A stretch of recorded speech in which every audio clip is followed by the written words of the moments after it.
나경원 전 의원이 국민의힘 당대표의 도전장을 내밀었습니다. 쇄신과 통합을 통한 대선 승리의 필요 충분 조건을 갖추어서 정권 교체의 꿈을 이루도록 하겠습니다. 국민의힘의 이번 당대표 선거는 변화를 외치는 신예들과 안정을 강조하는 중진들의 경쟁이 될 걸로 보입니다.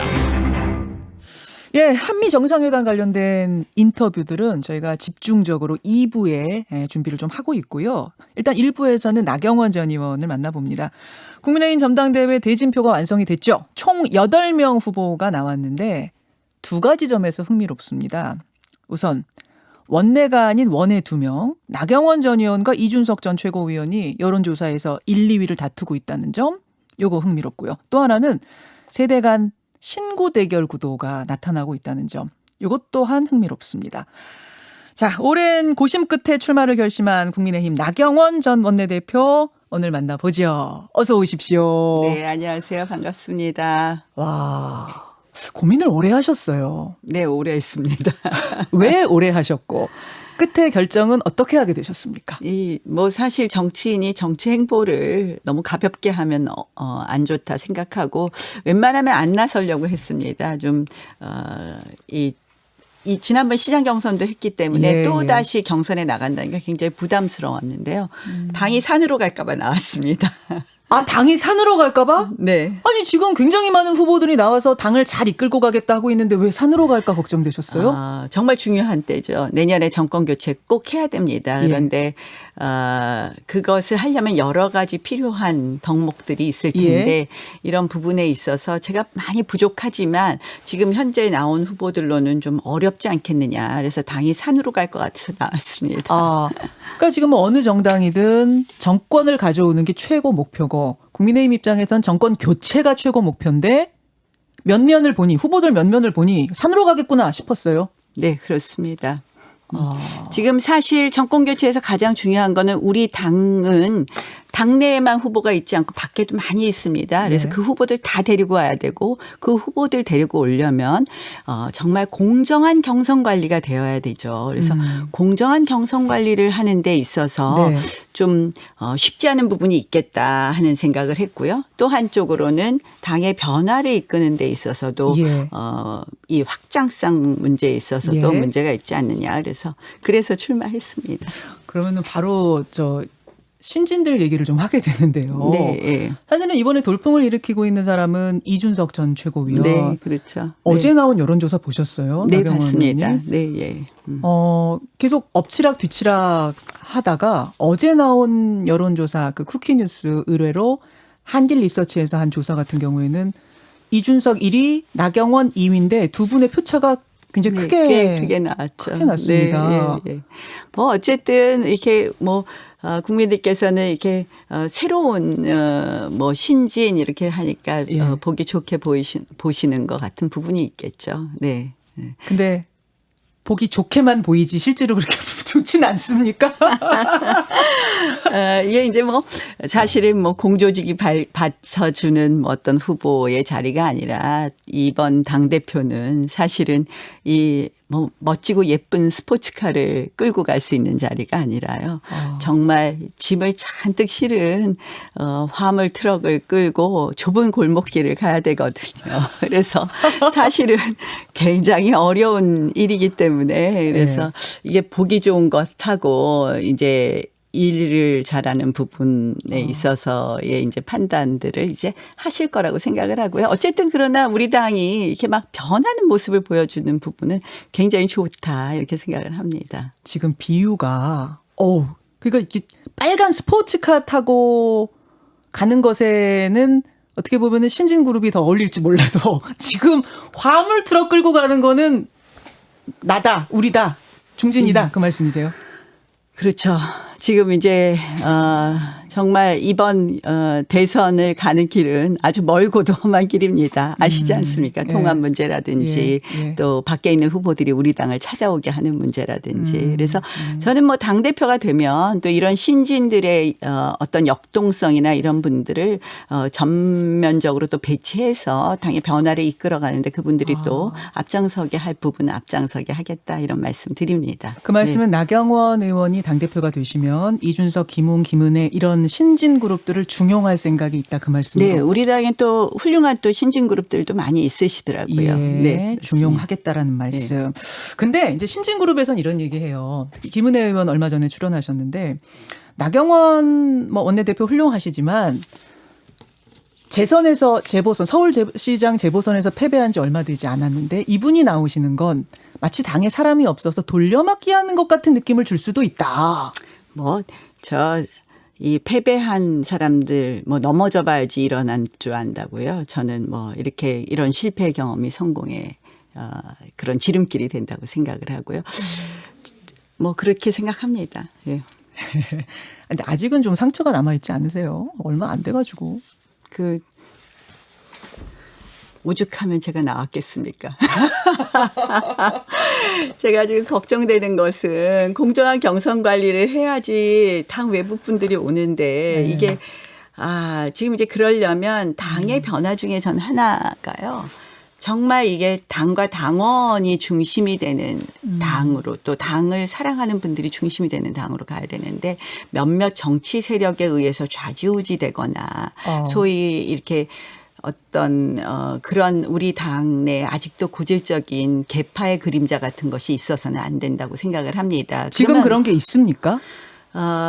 이번 선거에서 사실은 완전히 자유롭다고 하기는 어려울 것 같습니다. 그래서 저는 왜냐하면은 사실 지금 이 국민의힘은 무주공산이다. 두드러진 계파가 없다. 이런 얘기들 많이 하던데 조금 더 내밀이 들어가면 뭐가 있습니까? 실질적으로 더 잘하실 것 같습니다. 그 국민의힘이 지금 어떤 형국인지 잘 아실 것 같은데요.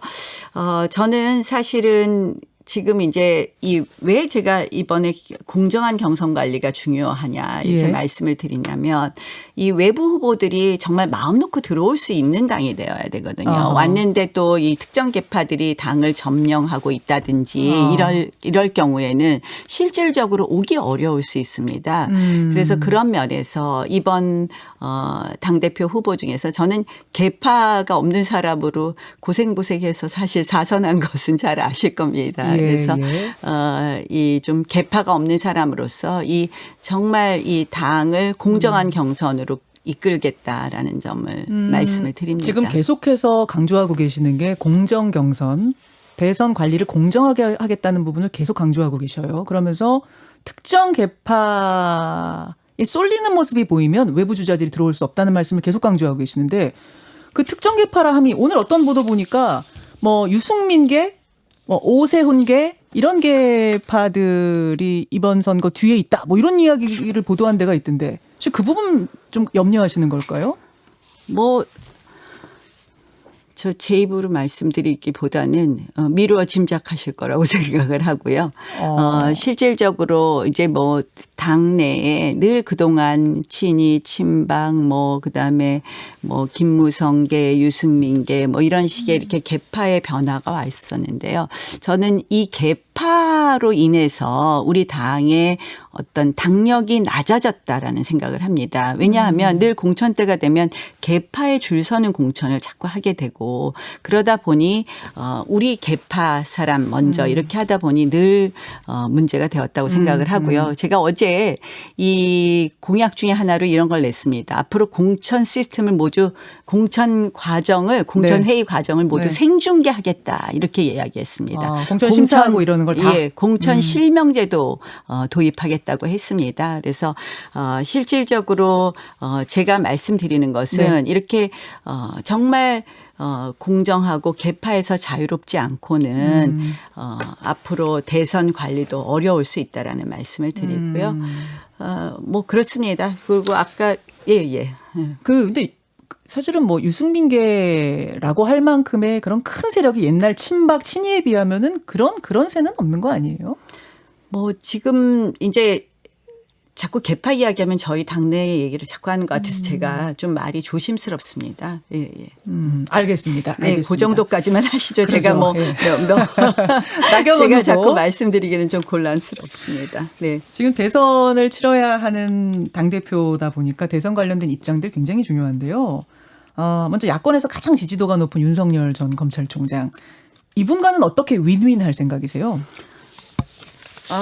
뭐 지금 중요한 거는 윤석열 후보, 최재형 감사원장, 또 김동연 부총리 네. 많은 야권 후보가 있는데요. 예. 그 후보들이 올 수 있도록 당의 문호를 여는 것 굉장히 중요하다고 생각을 합니다. 김동연, 최재형 다 오셔야 됩니까 이분들? 다 모실 생각이세요? 저는 뭐 당대표가 되면 다 만나볼 생각입니다. 그리고 이제 그 후보들을 네. 자꾸 민주당에서 이런저런 이야기를 하는데 그분들은 이미 문재인 정권에 대해서 한마디로 저항하거나 각을 세우신 분들입니다. 더 이미 이상 접촉하셨어요? 아직 접촉을 다 하지는 않았습니다. 당대표가 되면 공적으로 힘있게 접촉할 수 있다는 말씀드립니다. 근데 그분들이 들어와서 당 안에서 조직도 없이 뭔가 경선을 치르려면 이게 뭐 조건이 마련돼야 되지 않겠느냐. 그래서 공정한 경선 관리가 중요하다고 생각을 하고 그래서 우리 당내의 특정 계파 세력이 너무 약진하거나 이런 모양은 좋지 않다. 그리고 그런 말씀을 드리는 겁니다. 이준석 전 최고위원은 100% 오픈 프라이머리 얘기하시더라고요. 어떻게 생각하십니까?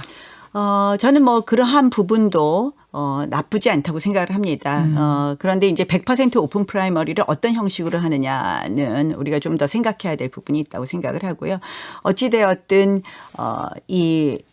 그 당원과 그리고 국민의 마음을 잘 모아서 1등 후보를 만들어 가야 될 것이고요. 그 경선 과정은 굉장히 파격적으로 이루어질 것이다라는 말씀을 드립니다. 파격적으로? 네, 그렇습니다. 혹시 좀 구체적으로 구상하고 있는 것도 있으세요? 뭐 제가 여기서 다 말씀드리기 어려운 게 후보들에게 미리 조건을 제시했을 때 그것이 무서워서 못 들어올 수도 있습니다. 무서운 거 준비하고 계시나 봐요. 그래서 실질적으로 예. 알겠습니다. 네. 알겠습니다. 뭐 100% 오픈 프라이머리는 예전부터 제가 국회의원 공천에서 이걸 여야 동시 오픈 프라이머리를 얘기했는데 그게 이제 계파 종식 뭐 이런 쪽으로 가는 길이겠죠. 예. 네. 뭐 윤석열, 김동연, 최재형 이런 분들 다 들어오셨으면 좋겠다 지금 말씀하셨는데 그 중에서도 이제 김동연 부총리 같은 경우에는 민주당의 이광재 의원 대선 주자로 나서겠다 선언을 어제 하셨죠. 이광재 의원이 우리 정권에서 부총리를 했던 사람일 뿐만 아니라 지금도 교감을 하고 있다. 그리고 신의를 중시하는 분이기 때문에 절대 국민의힘으로 갈 일은 절대 없다. 그러시던데요. 그래서 제가 자꾸 이야기하시지 말라라. 이제 김동연 부총리 마음은 이미 떠났다. 문재인 정권에서. 이미 떠났습니까? 예, 전 그렇게 봅니다. 접촉은 안 해보셨어요, 김동연 부총리는? 대선 후보로서의 접촉은 하지 않았습니다. 네. 아. 대선 후보로 마음을 먹고 계신지 여부에 대해서는 접촉한 바가 없습니다. 그건 아니지만 그런 그 전에 접촉을 했을 때는 이미 우리 쪽이구나, 우리와 함께 하겠구나라는 확신은 드셨어요? 뭐 앞으로 차차 말씀드리겠습니다. 알겠습니다. 알겠습니다. 네. 당내 이제 대선 후보들 키우는 것도 굉장히 중요한 일일 텐데요. 그럼요, 중요하죠. 그렇죠. 예, 아직은 예. 지지율이 바깥에 있는 분만 못합니다. 네, 예. 어떤 다른 분들이 혹시 준비하고 계시는 것도 있나요? 지금 현재로는 뭐 유승민 후보, 오세훈 후보는 서울시장을 가셨고. 오세훈 시장도 혹시 후보로 나올 가능성이 있습니까, 대선에? 글쎄요, 오늘 뭐 어제 발언을 보니까 이 시정이 바쁠 텐데 정치 이야기를 하시고 전당대회 이야기를 하시는 거 보니까 아무래도 정치 쪽에 아직도 관심 많으신 것 같아요. 제가 시정이 바쁠 텐데 왜 이런 언급을 하셨나 이런 생각도 들고요. 어제 뭐라고 하셨냐면 오세훈 시장이 유쾌한 반란이 주인공인 뭐라고 하셨죠? 대표가 됐으면 좋겠다? 이렇게. 유쾌한 반란의 주인공이 당대표 됐으면 좋겠다. 이 말씀하신 거? 그거 말씀하신 예. 그래서 시정이 바쁜데 이 전당대회에 너무 관심이 많으세요. 그래서 제가 보니까 아무래도 이 당대표가 좀 쉬운 당대표, 좀 본인에게 편하고 만만한 당대표가 되면 좀 좋겠다 이런 생각도 하시는 거 아닌가 이런 생각도 해봤습니다. 그렇게 왜냐하면 내년에 이번에 대선도 있고 내년에 이제 지방선거 공천이 있지 않습니까? 그래서 사실 이번 당대표는 이번 대선과 내년 지방선거를 다 이끌어야 됩니다. 그래서 지방선거 공천 부분에 있어서도 굉장히 어떻게 보면 담대하게 우리 당원들과 국민들에게 이런 공천권을 돌려줘야 되는 일을 강단 있게 해야 되는 자리겠죠. 그렇지 않으면 전 당의 미래가 없다고 생각을 합니다. 오세훈 시장이 대선도 염두에 두고 있다는 생각을 하세요? 글쎄요, 그 여러 가지 시나리오가 있는데요. 마음 한켠으로는 모두 낙마하면 이런 생각을 하시지 않을까 하는 그런 추측들도 하시긴 하더라고요. 근데 지금 저는 뭐 우리 당의 후보들이 워낙 지금 아직은 각광을 받지 못하지만 유승민, 원희룡 또 우리 당에 뭐 들어오시진 않았지만 약간의 야권의 홍준표 후보도 있고요. 그래서 많은 후보들이 있고 이제 우리 당 밖에 있는 후보들 또 안철수 국민의당과의 관계 이런 문제를 보면 야권 후보들은 오히려 두텁다 이렇게 생각합니다. 알겠습니다. 공정이라는 화두를 지금 계속 말씀하고 계시는 나경원 후보. 이제 6월 11일이니까 얼마 안 남았어요. 네, 예. 마지막으로 꼭 하고 싶은 말씀 인사해 주시죠. 네. 이번에 우리 당의 전당대회를 흥미롭게 지켜봐 주시는 국민 여러분들 감사합니다. 이번에 당의 좀 더 많은 세대, 계층 또 좀 더 많은 지역 가치를 포용하는 그런 넓은 정당이 되어서 국민들께서 원하시는 그런 변화 가져오고 그를 통해서 내년에 국민들이 원하는 국민의 승리가 되는 정권 교체 꼭 하도록 하겠습니다. 오늘 귀한 시간 고맙습니다. 네, 고맙습니다. 국민의힘 나경원 후보였습니다. 김현정의 뉴스쇼는 청취자 여러분의 참여로 이루어집니다. 트위터, 페이스북, 레인보우 게시판, 그리고 단문 50원, 장문 100원의 유료 문자 샵 1212, 우물정 1212 통해 참여하실 수 있습니다. 김현정의 뉴스쇼, 여러분과 함께 만듭니다.